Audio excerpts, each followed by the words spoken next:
तो आज की इस वीडियो के अंदर हम हल्क के आज तक के सबसे पॉपुलर स्टोरी को एक्सप्लेन करने वाले हैं, जिसका नाम है वर्ल्ड वॉर हल्क। ये सीरीज साल 2009 में 5 इश्यूज में रिलीज हुई थी, इसीलिए हम भी इस कॉमिक सीरीज को 5 पार्ट में दिखाएंगे और ये वीडियो इस सीरीज का पहला पार्ट है। तो आइए बिना किसी देरी के वीडियो को स्टार्ट करते हैं।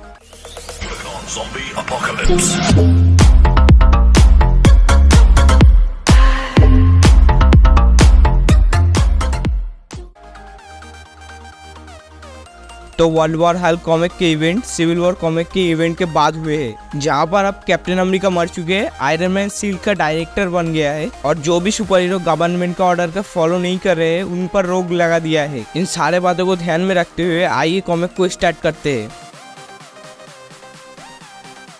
ये कहानी है हल्क की, एक मॉन्स्टर जो कि आसमान से सीधा साकार प्लेनेट पे जा गिरा। एक ऐसा प्लेनेट जो कि और मॉन्स्टर से भरा हुआ था। उन मॉन्स्टर ने उसे मारा, उसे जलाया और उसे खाने की कोशिश की, पर तब भी हल्क असली मॉन्स्टर को नहीं भूला। वो कमजोर इंसान जिन्होंने हल्क को साकार पे भेजा, doctor strange, black bolt, mister fantastic और आयरन मैन, उन्होंने हल्क को स्पेस में छोड़ दिया। ये सोचते हैं कि वो दुनिया बचा रहे हैं, ये सोचते हैं कि अब हल्क मर गया, पर हल्क नहीं मरा, क्योंकि वो एक जागमों के हरे निशान की तरह है। The world breaker, the I of anger, the Hulk. और अब वो अपने घर वापस आ चुका है। North America aerospace defence command outpost में 2 ऑफिसर आपस में हंसी मजाक कर रहे थे। तभी उनमें से एक ऑफिसर को यानी कि मून पर नजर रखने सैटेलाइट से मून पर कुछ हलचल होने के सिग्नल मिलते हैं। तभी एक ऑफिसर दूसरे ऑफिसर को बताता है कि मून पर कुछ है, कुछ बड़ा। तभी हमें मून पर एटलिंग के पास हल्क के पैर दिखते हैं और वहीं पर खड़े होते हैं ब्लैक बोल्ट और मेडुसा। मेडुसा हल्क को बताता है कि तुम्हारे यह इनह्यूमन्स के जमीन पर आना ये बता रहा है कि तुम हमसे जंग चाहते हो, पर तुम हमारे राजा से पहले भी हार चुके हो, जिसका मतलब तुम मुझसे लड़ना नहीं चाहोगे। फिर मेडुसा आगे बोलता है कि ब्लैक बोल्ट का मास्टर मोह तुम्हारे हड्डियों के टुकड़े टुकड़े कर सकता है और उनकी धीमी आवाज भी तुम्हें सूरज में फेंक सकती है। तभी हल्क गुस्से में ब्लैक बोल्ट को बोलता है कि तुमने मुझे स्पेस में फेंका,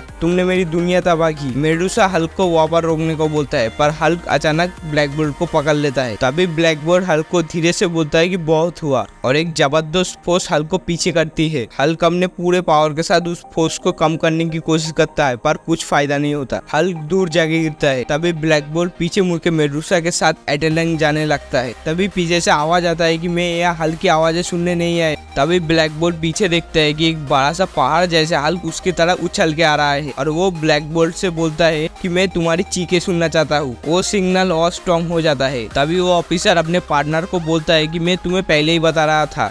तभी वो दूसरा ऑफिसर अपने कमांडर ऑफिसर को बताता है कि मून पे एक एक्सप्लोजन हुआ है, जिससे शायद मून अपने ऑर्बिट से हट चुका है, पर तभी वो सिग्नल गायब हो जाता है। तभी हम देखते हैं कि सारे media SHIELD director Tony Stark से इंटरव्यू लेने की कोशिश कर रहे थे, पर टोनी अमेरिका प्रेसिडेंट से फोन पे पूछ रहा होता है किसी चीज ने हमारे सैटेलाइट को हिट किया है, इसीलिए आपको मुझे छानबीन के लिए ऑर्डर देने होंगे। जिस पर प्रेसिडेंट कहता है कि आप बहुत देर हो चुकी है, वो न्यूयॉर्क आ चुका है।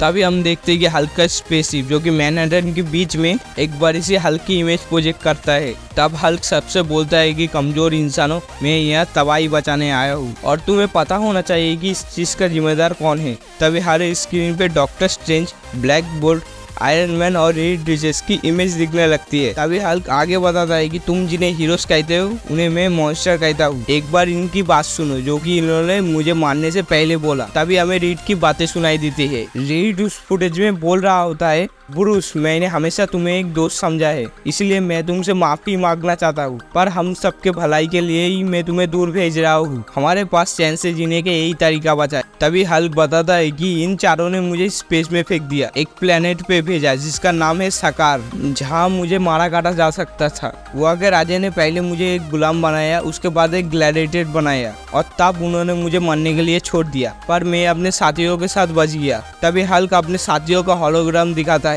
फिर हल्क आगे बताता है, हमने मिलकर एक दुनिया बनाई और मैं वहाँ का राजा था और मेरी एक रानी भी थी, पर तभी तुम्हारे हीरो ने एक बॉम्ब भेज दिया जिससे लाखों लोग मारे गए। तभी हल्क अपने शिप से बाहर निकलते हुए बोलता है अब ये सिटी तबाह होगी और तुम सभी के पास यहाँ से निकलने का बस 24 घंटे का वक्त है। तो जब मैं वापस आऊंगा तब मुझे अपने सामने मिस्टर फैंटास्टिक, डॉक्टर स्ट्रेंज और आयरन मैन चाहिए, और अगर वो मेरे सामने नहीं आए तो मैं ये करूंगा। तभी हल्क उन सबको ब्लैक बोल्ट को बुरे हालत में दिखाता है। तभी हल्क आगे बोलता है कि मैं इस पूरे प्लेनेट का ये हल कर दूंगा। ऐसा कह के हल्क वहाँ से चला जाता है। तभी हम देखते हैं आयरन मैन को, जो कि मून के सिग्नल एनालाइज करने वाले ऑफिसर को बताता है मैं सैटेलाइट ठीक करने जा रहा हूँ, पर वो ऑफिसर मना करता है, जिस पर आयरन मैन कहता है कि मैं पूछ नहीं रहा हूँ। तभी आयरन मैन स्पेस में पहुंच के बोलता है मैं सैटेलाइट के मेन फ्रेम में घुस के कोड ठीक कर रहा हूँ, मुझ पर नजर रखो। पर हल्क के शिप से कोई उन सैटेलाइट को कंट्रोल कर रहा था। वो हल्क को बताता है कि आयरन मैन उस सैटेलाइट को वापस कंट्रोल करने जा रहा है, बट मैंने उसे सैटेलाइट के बीच में लॉक कर दिया है। हल्क कहता है कि इंसान होते ही बेवकूफ है। तभी उन सैटेलाइट में से एक सिग्नल आयरन मैन को हिट करता है। कमांडर ऑफिसर आयरन मैन से पूछता है कि ये क्या था। आयरन मैन बताता है कि किसी ने वैल्यू मॉडिफाई करके मुझे फीडबैक से हिट किया है। तभी वो ऑफिसर बोलता है कि हमें 1 घंटे का वक्त दो, हम न्यूक्लियर मिसाइल को ऑनलाइन करते हैं। तभी आयरन मैन को डॉक्टर स्ट्रेंज की आवाज आती है। वो टोनी से कहता है तुम्हें लगता है कि न्यूक्लियर मिसाइल हल्का कुछ बिगाड़ पाएंगे। वो अपने गुस्से के साथ और भी ज्यादा स्ट्रांग होता जाता है, जिस पर आयरन मैन कहता है फिर तो आप अपने मैजिक से फिर से उसे दूर भेजो। डॉक्टर स्ट्रेंज कहता है कि नहीं, ये प्रॉब्लम हमने बनाई है और इसे हम ही सॉल्व करेंगे। हमारे पास 24 घंटे का वक्त है, तो हमें अपने हिसाब से प्रिपेयर हो जाना चाहिए। तब तक सारे अनलिस्टेड सुपर हीरो को हेल्प करने दो बिना अरेस्ट किए। जिसके बाद आयरन मैन कहता है कि मैं उन्हें कुछ नहीं करूंगा अगर वो इन सब के बाद भी हमारे साथ हो जाएंगे तो। जिस पर डॉक्टर स्ट्रेंज कहता है कि तुम्हें लगता भी है कि इन सब के बाद हम जिंदा बचेंगे। तभी आयरन मैन को प्रेसिडेंट का कॉल आता है, जो कि उससे पूछता है कि वो पर हो क्या रहा है। आयरन मैन बताता है कि हम मैनहट्टन को खाली कर रहे हैं। ये सुन के प्रेसिडेंट कहता है कि भगवान हमारी रक्षा करे। जिस पर आयरन मैन बोलता है कि वो तो नहीं पता सर, पर मैं उस पर ही काम कर रहा हूँ। तब हम आयरन मैन और रीड रिचर्ड्स को सैंटी यानी कि रॉबर्ट रेनॉल्ड्स के घर पे देखते हैं। टोनी रॉबर्ट से पूछता है कि क्या वो हल्क को रोकने में हमारी मदद करेगा, जिस पर सैंटी बोलता है कि मुझे नहीं लगता। पिछली बार मैंने जब हल्क को देखा था तो द वाइट से लड़ रहा था, और अगले ही पल मुझे पता चलता है कि मैं ही द वाइट हूँ। तब टोनी बोलता है कि इन सब के अंत पे तुमने वाइट को हरा दिया था। तुम सैंटी हो इस यूनिवर्स के सबसे ताकतवर चीज, हमें तुम्हारी जरूरत है और हल्क को भी तुम्हारी जरूरत है। और रॉबर्ट इतना सुनते ही सैंटी में बदल जाता है और बोलता है कि मैं तैयार हूँ। तभी रीड और टोनी वहाँ से निकलने लगते हैं, बट तभी सैंटी टोनी को अपने पास बुलाता है। दूसरी तरफ स्पाइडरमैन मैनहट्टन में सारे लोगों को बाहर निकलने में मदद कर रहा था, बट तभी स्पाइडरमैन को कुछ लोगों की आवाज आता है। स्पाइडरमैन पीछे मुड़कर देखते है कि कुछ लोग बैट उठा के बोल रहे होते हैं कि स्पाइडरमैन ये वही आदमी है जिसने तुम्हें जेल में डालने की कोशिश की, ये वही है जिसने हल्क को स्पेस में भेजा और आप ये हमारे घर चुराना चाहते हैं, हम यहाँ से नहीं जाएंगे। जिस पर स्पाइडरमैन बोलता है कि शांत हो जाओ, ऐसा कुछ नहीं है। तभी उन लोगों को एक जबरदस्त आवाज आता है। उन लोगों को लगता है कि हल्क आ गया। तभी उन लोगों को सी हल्क दिखती है, जो कि उन लोगों को बोलती है मैं हल्क नहीं हूँ और वो मेरे से 1000 गुना ज्यादा ताकतवर है, तुम लोग सही में उससे मिलना चाहोगे। और इतना सुनते ही वो लोग वहाँ से निकलने लगते हैं। मैनहट्टन से बाहर निकलने के लिए जितने भी रास्ते पॉसिबल थे सभी रास्तों से लोगों को बाहर निकाला जा रहा था। अभी एक ऑफिसर स्पाइडरमैन से पूछता है कि ये ब्लैक बोल्ट है कौन। स्पाइडरमैन बताता है कि हल्क के पिटने से पहले इस गैलेक्सी का दूसरा सबसे स्ट्रॉन्ग आदमी था, पर वो अब तीसरा हो चुका है। तभी उन लोगों को आसमान में एक रोशनी दिखती है। तभी स्पाइडरमैन चिल्लाता है कि आप चिंता करने की जरूरत नहीं है, क्योंकि नंबर 1 आ चुका है, जो कि है सैंटी। अभी उन लोगों को पता चलता है कि वो सैंटी नहीं बल्कि टोनी स्टार्क है हल्क बस्टर R1 में।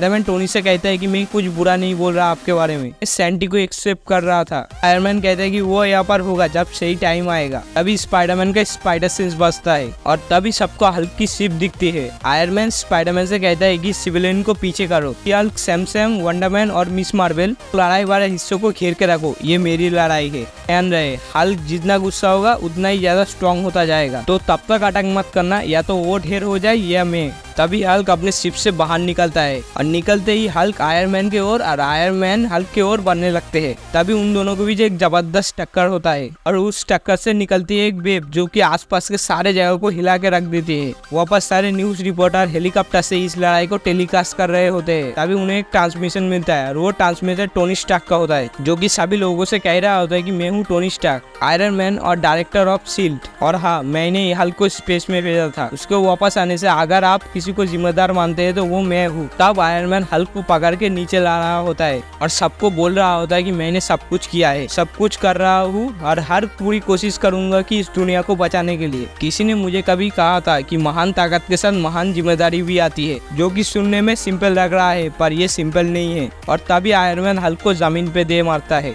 और फिर वो आगे बोलता है कि अपने सूट को पहनने के बाद मेरे अंदर आप सभी से ज्यादा पावर होती है और मेरे दिल में सबसे ज्यादा रिस्पॉन्सिबिलिटी, और आज मैं अपना काम करूंगा। और तभी आयरन मैन हल्क को एक जोरदार पंच मारता है और आगे बोलता है कि चाहे कुछ भी हो जाए मैं आप लोगों की रक्षा करूंगा। तभी आयरन मैन हल्क को लेके एक बिल्डिंग तोड़ता हुआ आगे बढ़ता है। टीवी पर ये सब देख के सब लोग खुश होते हैं। वेगस पे हल्क का पुराना दोस्त रिक जोन्स ये सब देख रहा होता है। आयरन मैन हल्क को ले जाके दूर फेंक देता है और बोलता है मैंने हल्क के अंदर ऐसे नैनोबोट डाले हैं जो कि हल्क के पावर को दबाएंगे, पर इसकी गारंटी नहीं है कि ये कब तक चलेंगे। और कहीं ना कहीं मैं जानता हूँ मेरा दोस्त ब्रूस बैनर भी ऐसा भी चाहता है और इस बात की रिस्पॉन्सिबिलिटी मैं लेता हूँ। तभी कुछ प्लेन आते हैं और वो हल्क पर मिसाइल फायर करने लगते हैं और तभी वहाँ पर एक जबरदस्त धमाका होता है और हल्क अपनी वाइफ कायरा का नाम जोश से चिल्लाता है। उसे अपने वाइफ के साथ साकार पे बिताए हुए पल याद आते हैं कि कैसे वो उसके साथ खुश था जब तक एक शिप ने आके उसकी जिंदगी बर्बाद नहीं की और उससे उसकी वाइफ हमेशा के लिए दूर हो गई। हल्क के हाथों से सब छिन गया। तभी मिसाइल से लगे आग हटने के बाद हल्क आयरन मैन की ओर देखता है और बोलता है तुमने उसे मारा है। आयरन मैन ये देख के समझ जाता है कि अब कुछ बहुत बुरा होने वाला है और अगले ही पर हल्क आयरन मैन के ऊपर एक जबरदस्त अटैक करता है और उसे उठाकर एक बिल्डिंग पे दे मारता है। इससे पहले वो समझता हल्क उस पर कंटिन्यू अटैक करने लगता है। दूर करे सारे सुपर हीरो को वो बिल्डिंग बस टूटती नजर आ रही थी। उन्हें कुछ समझ नहीं आ रहा था कि अंदर कौन जीत रहा है और कौन हार रहा है। हल्क बिना रुके हल्क बस्ट आर्मर को तहस नहस करने जा रहा था। जब ये सब खत्म होता है उस बिल्डिंग का टॉप हिस्सा नीचे गिर जाता है और तभी सारे सुपर हीरो भाग के हुआ देखने जाते कि कौन जीता। उन सभी को वो खड़े मलबे पे एक ही परछाई दिखती है और उस मलबे से सिर्फ एक ही आदमी निकलता है, जोश से गुर्राता हुआ हल्क। पर इसके बाद क्या हुआ? क्या कोई भी ऐसा सुपर हीरो है जो हल्क को हरा पाएगा? क्या सैंटी हल्क को रोकने में मदद करेगा? इन सब सवालों के जवाब हम जानेंगे पार्ट 2 में। इसीलिए आपको ये वीडियो थोड़ी सी भी अच्छी लगी तो वीडियो को एक लाइक करके चैनल को सब्सक्राइब कर लो और कमेंट में बताओ कि आपको ये स्टोरी कैसी लगी। और मैं मिलता हूँ आपसे नेक्स्ट वीडियो में, तब तक के लिए बाय बाय।